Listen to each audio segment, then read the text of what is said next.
तो आज हम यूरोप में राष्ट्रवाद जो कि बोर्ड परीक्षा में 2 अंक का आने वाला है, इसके वस्तुनिष्ठ और प्रश्नों को पढ़ते हैं। तो सबसे पहले फ्रेडरिक साइरो कौन थे? तो फ्रेडरिक साइरो कौन थे? एक चित्रकार थे। कहाँ के रहने वाले थे? जर्मनी के रहने वाले थे।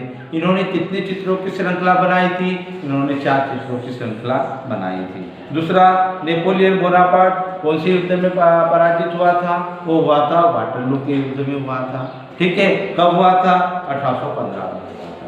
ठीक है, फ्रांस की क्रांति कब हुई थी? तो फ्रांस की क्रांति 14 जुलाई 1789 को हुई थी। जुसेप्पे गैरिबाल्डी कौन थे? तो जुसेप्पे गैरिबाल्डी एक नाविक थे।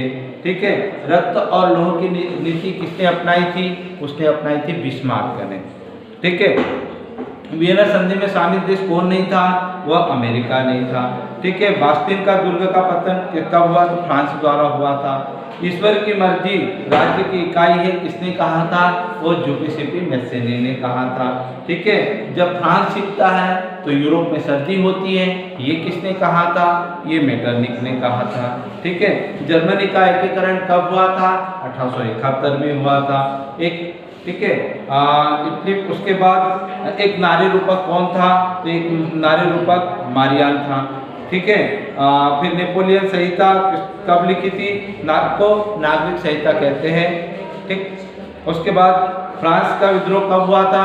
1830 में हुआ था। ठीक, जर्मनी का सम्राट किसे घोषित किया था? विलियम प्रथम को घोषित किया था। ठीक है, राष्ट्र की अपनी समझ पुस्तक किसने लिखी? वो लिखी अलर्ट रेनर ने लिखी थी। अलर्ट रेनर ने लिखी थी। उदारवाद का शाब्दिक अर्थ किससे है? आजाद से है। और कपड़े मापने की पैमाने को क्या कहते थे? उसको एले कहते थे। अब हम 2 अंक के प्रश्न बात। हाँ, जैमिनिया कौन सा मुकुट पहनती थी? तो जैमिनिया जो थी वह बलूत के वृक्ष का मुकुट पहनती थी। 2 अंक के प्रश्न पर बात करते हैं। तो उदारवाद क्या है? तो उदारवाद का शाब्दिक अर्थ आजाद से है। व्यक्ति के लिए आज़ादी और कानून के समक्ष सबके बराबर भागीदारी को उदारवाद कहते हैं। फ्रेडरिक साइरो कौन थे?